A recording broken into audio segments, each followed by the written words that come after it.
Hello, bonjour tout le monde, ici c'est Audrey Mac et je suis tellement ravie de participer à cette émission Bonjour chez vous et j'aimerais répondre à une question qui nous a été envoyée de Junior du Gabon. Excellente question Junior.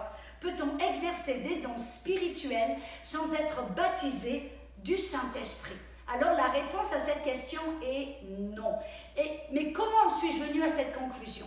Vous savez, j'ai découvert dans 1 Corinthiens chapitre 12, versets 7 à 11, qui nous révèle les 9 dons du Saint-Esprit. Écoutez, ce verset nous dit que la manifestation à chacun, la manifestation de l'Esprit est donnée pour l'utilité commune. En effet, à un est donné par l'Esprit une parole de connaissance, à un autre une parole de sagesse, à un autre la foi par le même esprit, à un autre le don des guérisons, à un autre à opérer les miracles, à un autre la prophétie, à un autre le discernement des esprits, à un autre la diversité des langues et l'interprétation des langues. Et écoutez-moi bien, un seul et même esprit opère toutes ces choses, les distribuant à chacun en particulier comme il le veut.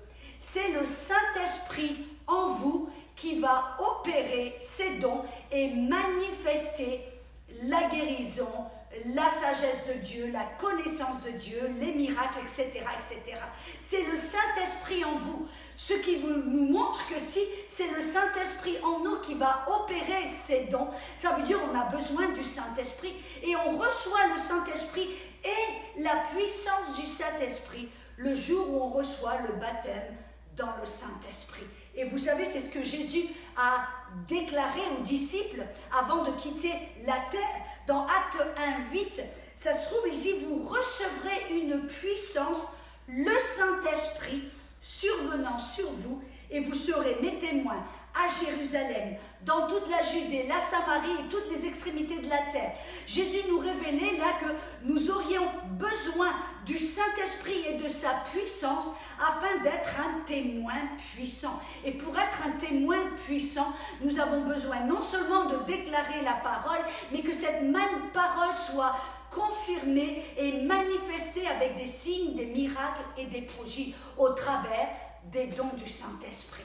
Et c'est ce qui se passe, on voit dans le ministère des apôtres, de l'apôtre Paul, de Jean, de Pierre, des autres. Amen. Et ils avaient reçu le baptême dans le Saint-Esprit et ils pouvaient, à partir de ce moment-là, opérer dans le miraculeux, opérer, alléluia, avec les dons du Saint-Esprit. Et vous savez, on a découvert là que de ces 9 dons, 2 de ces dons, c'est la diversité des langues et l'interprétation de ces langues.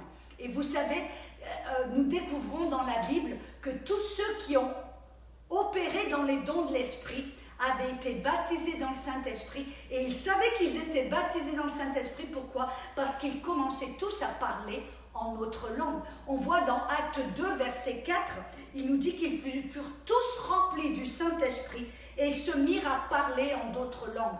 Alors comment pouvez-vous opérer dans le don des diversités des langues et l'interprétation sans avoir d'abord été rempli du Saint-Esprit et commencer à parler en notre langue, même si c'est une langue qui est pour votre propre édification et votre dévotion et votre vie de prière. Mais ça commence avec cela, n'est-ce pas?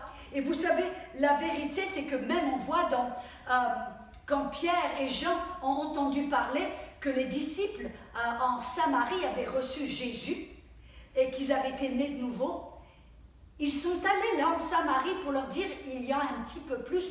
Non, mais c'est bien, vous avez reçu Jésus, baptisé en Jésus, mais maintenant, vous devez être baptisé dans le Saint-Esprit et recevoir. Et vous savez qu'à ce moment-là, alors que Pierre partageait cette parole, le Saint-Esprit est tombé sur les gens qui étaient là, les gens de la Samarie, et ils ont tous été remplis du Saint-Esprit, parce que la Bible nous révèle dans le verset 46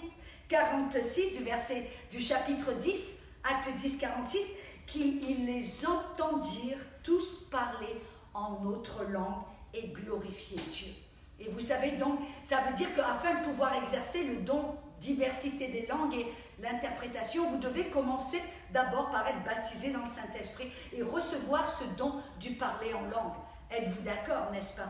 Mais vous savez, je voudrais finir et terminer en vous montrant que Jésus, lui aussi, afin, lui qui opérait dans les dons de l'esprit, vous vous rappelez, au puits, quand il a rencontré cette femme de la Samarie, il a eu une parole de connaissance, il lui a dit, tu as été marié 5 fois, et l'homme avec lequel tu vis n'est pas ton mari.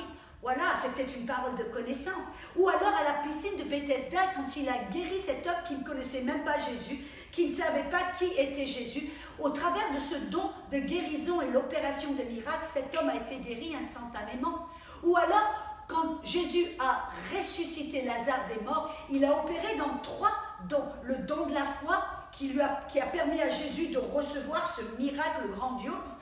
Il a aussi opéré dans les dons de l'opération des miracles pour le ressusciter des morts et finalement dans le don des guérisons, car Lazare qui était mort à cause d'une maladie, une fois qu'il était ressuscité, devait rester en bonne santé au travers du don de guérison.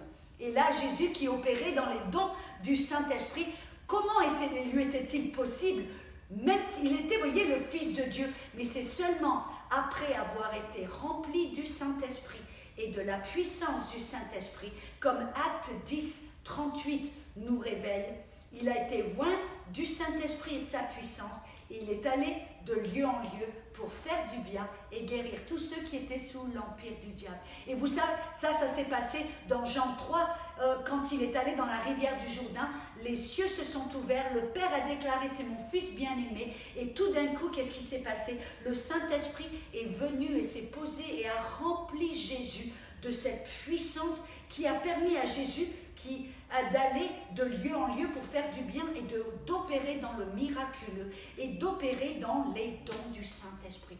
Alors si Jésus lui-même avait besoin d'être baptisé dans le Saint-Esprit pour opérer dans les dons du Saint-Esprit, car vous savez, la vérité c'est que avant d'être baptisé dans le Saint-Esprit, nulle part pouvons-nous découvrir que Jésus a produit un miracle, a eu une parole de connaissance ou a opéré dans les dons du Saint-Esprit. Non, non, c'est seulement après le baptême dans le Saint-Esprit que Jésus a opéré dans les dons du Saint-Esprit. J'espère que cela répond à votre question, mais surtout j'espère que si vous n'êtes pas baptisé dans le Saint-Esprit, que ça va vous mettre l'eau à la bouche et ça va vous attirer